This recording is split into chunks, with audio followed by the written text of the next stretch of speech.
चित्रकूट में भी गंगा को लाना, और चित्रकूट में गंगा को लाने के लिए केवल पार्वती से ही काम नहीं चलेगा, अनुसुईया जी की आवश्यकता होगी।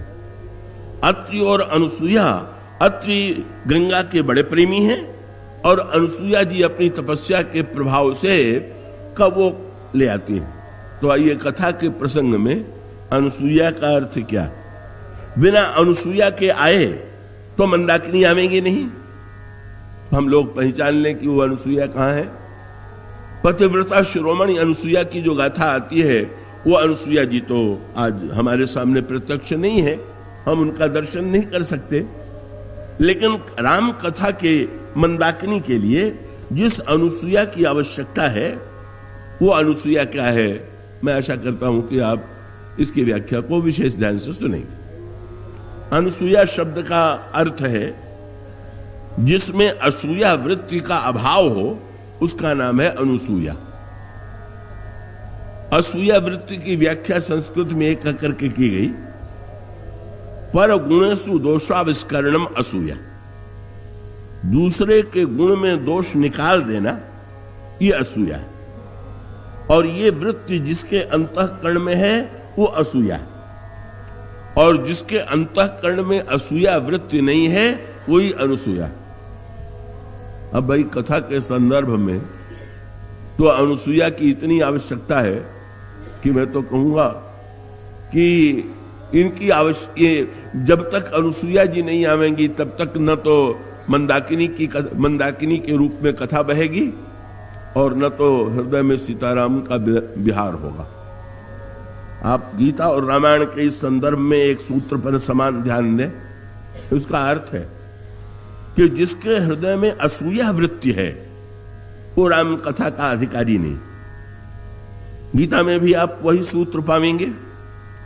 भगवान ने गीता में उपदेश देने के बाद ये घोषणा की कि ये हमारे गीता के प्रिय ज्ञान का जो लोग प्रचार और प्रसार करते हैं, का उनसे बढ़ करके मुझे संसार में कोई प्रिय नहीं। ये तो कहा, लेकिन कहने के साथ साथ भगवान ने अर्जुन से ये कहा कि चार बातें जिसमें हो उसको कथा नहीं सुन, ये गीता का उपदेश और गीता की कथा नहीं सुनानी चाहिए।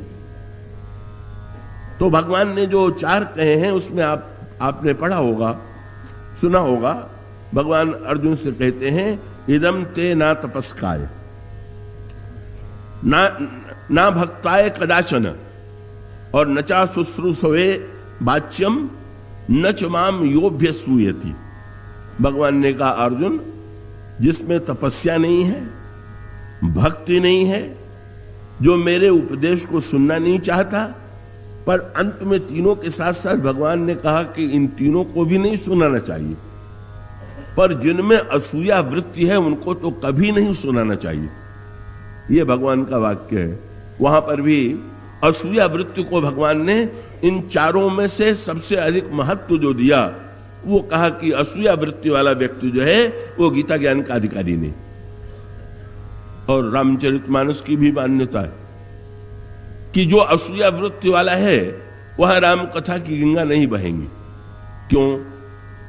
तो गीता में जो वाक्य कहा गया उसको मैं एक दृष्टांत के द्वारा आपके सामने स्पष्ट करूं कि अगर गीता या रामायण की कथा को हम एक दिव्य व्यंजन मान लें, व्यंजन बड़ा पौष्टिक हो, स्वादिष्ट हो, पर इसके बाद ये प्रश्न आना स्वाभाविक है कि ये व्यंजन किसको परोसा जाना चाहिए और किसको नहीं। तो ये जो चार गीता में कहे गए हैं उनका संबंध क्या है? इसका अभिप्राय है कि अगर कोई भोजन न पचा सके तो उसको भोजन मत खिलाइए, और अगर किसी को भोजन में रस की अनुभूति न होती हो तो भी मत खिलाइए। और अगर कोई व्यक्ति सुनना ही, अगर भोजन करना ही नहीं चाहता कि नहीं मुझे तो भोजन नहीं करना है, तो उसे भी मत कराइए। तो इदम ते ना तपस्काय का अर्थ यह है कि सुन करके जो कष्ट पूर्वक, तपस्या पूर्वक जीवन में ग्रहण करना चाहता है वो तपस्वी। तो जिस व्यक्ति में पचाने की शक्ति नहीं है गीता ज्ञान को, वो उसको मत सुनाइए। और उसके बाद जब उन्होंने कहा ना भक्ताय, अभक्त को मत सुनाइए, तो उसका अभिप्राय है कि जो गीता ज्ञान का भक्त नहीं उसको रस नहीं आवेगा। तो आप तो इतने परिश्रम से भोजन परोसें और सामने वाले को बिल्कुल रस ही ना आवे, तो फिर उसको सुनना बिल्कुल व्यर्थ है। और भगवान ने फिर ये कहा कि जो नहीं सुनना चाहता, आप भोजन भले ही बड़े उत्साह से आपने बनाया हो, आप व्यंजन परोसना चाहते हो, लेकिन सामने वाला यदि कहता है कि नहीं मुझे तो भूख नहीं है, तो उसे मत भोजन कराइए। तो यही है, इदम ते ना तपस्काय ना भक्ताय कदाचन और न चाशुषवे वाच्यम। पर ये असूया पर उन्होंने इतना महत्व क्यों दे दिया कि जो असूया वाला है उसको तो कभी मत सुनाओ। उसका एक कारण, ये असूया वाला कौन है? बोले भाई जिसको पचाने की शक्ति न हो उसे भी मत खिलाइए, जिसको खाने की इच्छा नहीं उसको भी मत खिलाइए, जिसको रस नहीं उसको मत खिलाइए। लेकिन असूया माने अगर किसी को भोजन के बाद उल्टी होने वाली हो तो बिल्कुल ही मत खिलाइए। असूया माने ये बस इसकी तुलना जो है ठीक उल्टी से की जा सकती है। इसका अर्थ क्या हुआ? तो भोजन उल्टी में वही वस्तुएं मुंह से निकलती है जो उसको खाया है उसने। पर विचित्र बात, जब भोजन थाल में परोसा गया तो कितना उसको देख करके आनंद की अनुभूति होती है, और वही भोजन जब उल्टी के रूप में किसी के मुंह से निकल आया तो देख के घृणा उत्पन्न होती। और उसका अभिप्राय है कि कई लोग जब सुनते हैं तो असूया वृत्ति के कारण ऐसी उल्टी कर देते हैं। उल्टी कर देने का अर्थ क्या? कथा की मधुरता को नष्ट करके उसको ऐसे रूप में प्रस्तुत कर देंगे, भगवान के चरित्रों में भी इतने दोष निकाल देंगे, इतने प्रश्न उठा देंगे कि अब वही बातें जो भगवान के चरित्र में है कब उन सारी वस्तुओं को, अब जैसे रावण है, ये उल्टी वाला प्रकृति असूया जिसको कहते हैं, उसका दृष्टांत रावण में, इसमें भी क्रम है। और उस क्रम पर जरा मैं थोड़ा आपका ध्यान आकृष्ट करूंगा, फिर से प्रार्थना करूंगा कि आप एकाग्रता से सुनेंगे। ये कुछ वृत्तियां व्यक्ति के अंतर मन में ऐसी हैं कि जिनका निकलना सरल नहीं। समस्या ये है कि हम और आप जिस सृष्टि में रहते हैं उसका निर्माण जो है वो गुण और दोष से मिल करके हुआ। तो इसलिए संसार का कोई व्यक्ति या कोई वस्तु ऐसी नहीं है कि जिसमें गुण और दोष जो है वो दोनों न हो। और जो व्यक्ति स्वयं है उसमें भी गुण और दोष है। तो हमारी आपकी समस्या है कि हम गुण दोष युक्त संसार में रहते हैं। अब ऐसी स्थिति में ये गुण और दोष को देखने की जो दृष्टि है उसका बड़ा महत्व है।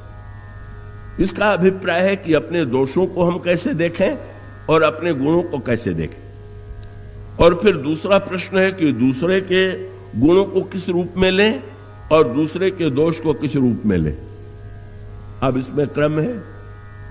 व्यक्ति की साधारण प्रवृत्ति तो यह है कि अपने गुण को वो जितना अधिक से अधिक बढ़ा करके उसकी व्याख्या कर सके उतना बढ़ा करके देखता है, और अपने दोषों को वो छोटे से छोटा बना करके कम से कम करके देखना चाहता है।